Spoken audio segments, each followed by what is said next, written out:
The Chicago Sky can't get revenge on their old friend, the traitor Marina Mabrey, as they fall to the second best record in the league, Connecticut Sun, in a very close game.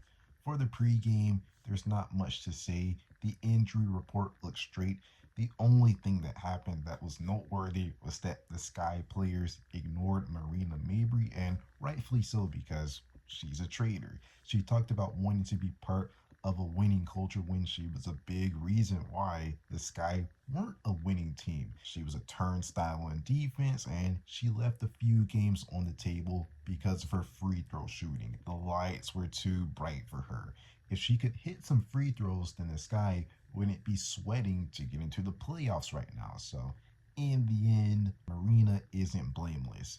Getting over into the game, it was a great first quarter. The score was tied 17-17, so there's not too much to complain about. But the only thing that I will complain about is Angel Reese missing some wide open layups. I cringed when she tried this scoop layup because she can barely hit regular layups, and in a winnable game like this, it just wasn't the time to try new things. Just stick to what you know. Second quarter was all Sun. Marina Mabrey came to play, no one could guard her. And despite Kennedy Carter being the main source of offense, it's kind of like she was giving her scoring back with all of that fouling and those turnovers that she had, which got this guy into that 45-35 deficit. Third quarter hits, and while I like some things that the Sky did on defense, like swarming and the rotations were on point, really this quarter was all about the offense, as the Sky scored 29 points in the quarter to take a 1 point lead, and this was behind Kennedy Carter scoring and playing through the post with Kamilla. Even when she wasn't scoring, she was generating some good offense because she was getting doubled in the post. Fourth quarter hits, and it's really a back and forth quarter. Lindsay Allen came to play, making some big shots, and Angel woke up. Like, even though there were times when they lost Mabrey, or Kamilla and Chennedy picked up fouls, or Lindsay Allen got a turnover for not making passes on time and dribbling out the clock. Even when that happened, I could accept it because they were playing good basketball on offense. But the point that I want to highlight is that with 1 minute and 52 seconds left in the fourth quarter, Angel gets fouled. She hits her two free throws, and the Sky get an 80-77 lead. From that point on, the Sky went scoreless. They never scored again.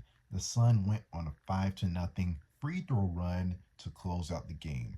Free throws are synonymous with refs, but no, the refs called it perfectly down the stretch. Even when Chennedy scored an and one and the Sun challenged it and it got overturned to a charging foul, I agree that DeWanna got to the spot before Carter. But yeah, the ending of this game was just a complete collapse for the Sky. Connecticut got fouled every time up the court, while the Sky seemed unprepared on offense, which led to them losing this game.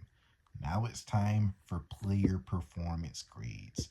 Kennedy Carter, despite being the team's leading scorer, she's actually going to get a D for this game because it was on 18 shots. She airballed a mid-range shot up three when the Sky could have used something going to the basket. Actually, she went ghost mode in the fourth quarter, winning time, so that's not good. She fouled out and wasn't available to take the last shot, which probably would have been a heave, but anything can happen. Also, she had 6 turnovers. DeWanna Carrington might not have been a better player throughout the game, but she won that matchup when it mattered, especially in the clutch. Kamilla Cardoso is going to get a B minus. She scores it efficiently, and I love that there's more of an effort to get her going and get her involved in the game.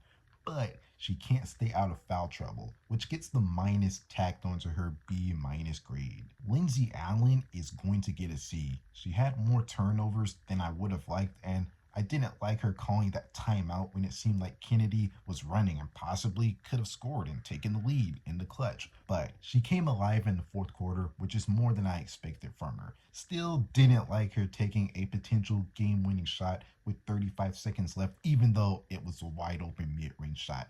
Take an open shot, but I don't want the game to be in the hands of Lindsay Allen.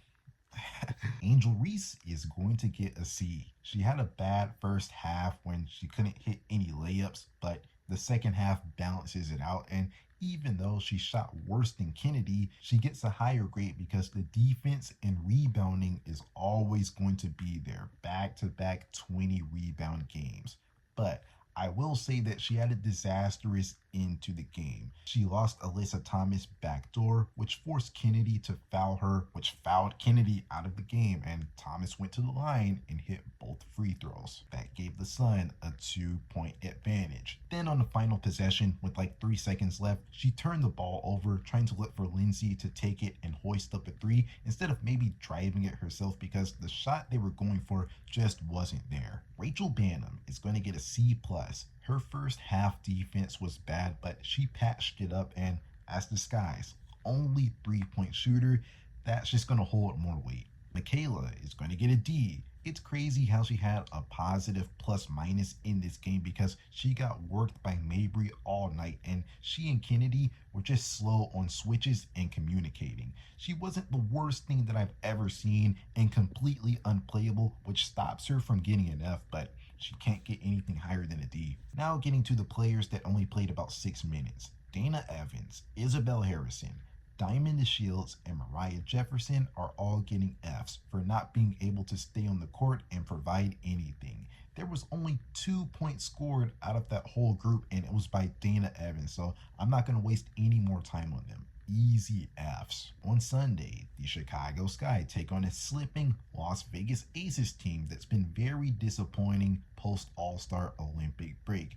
They've played some tough comp in the Liberty and the Lynx twice, but they're winless in those games. And just like the Sky, their only win is against the Sparks. So this right here is a chance for the Sky to sneak up on the Aces. They're playing them at the perfect time in the season when they're on a losing stretch. So I'm interested to see how this matchup will play out. But yeah, that is all for now.